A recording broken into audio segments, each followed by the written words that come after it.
Robot পড়াশুনো করাবে এমন কখনো শুনেছেন?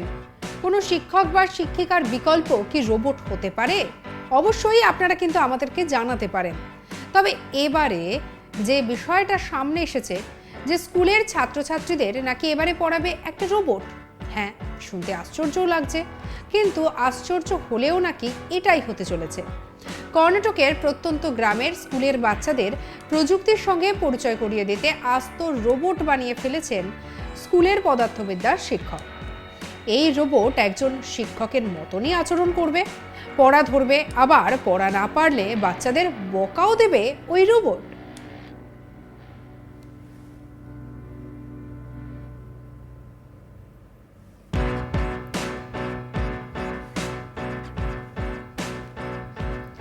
এই কাণ্ডটি ঘটিয়ে শিরোনামে জায়গা করে নিয়েছেন কর্ণাটকের উত্তর কন্নড় জেলার অক্ষয় মাশেরকার নামের একজন শিক্ষক।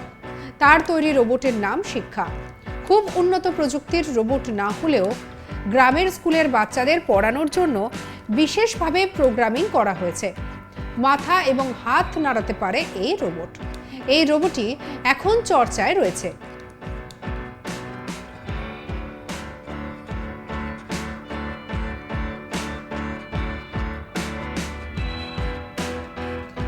আমরা আগে রোবটকে অপারেশন করতে দেখেছি, বিভিন্ন কাজ করতেও দেখেছি। এবার একেবারে শিক্ষকের ভূমিকায় ধরা দিল রোবট। আর এই রোবটের ছবি ইতিমধ্যেই ভাইরালও হয়েছে। মানুষের মধ্যে কৌতূহলেরও শেষ নেই যে এই যে সুন্দর দেখতে রোবট, সেই রোবট ঠিক কিভাবে পড়াবে, আর পড়া না পারলে তার বকা দেওয়ার ভঙ্গিমায় বা কেমন হবে।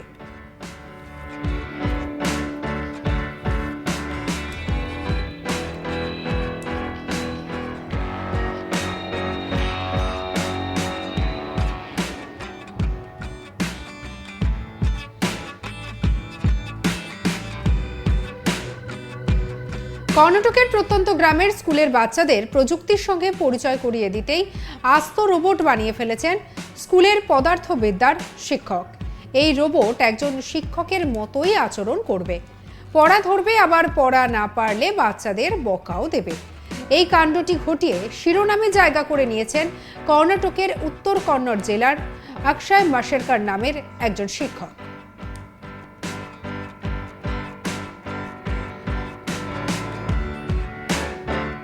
কেমন লাগলো আপনাদের এই খবরটা? যদি ভালো লেগে থাকে অবশ্যই সাবস্ক্রাইব করুন আজ তাক বাংলার ইউটিউব চ্যানেল।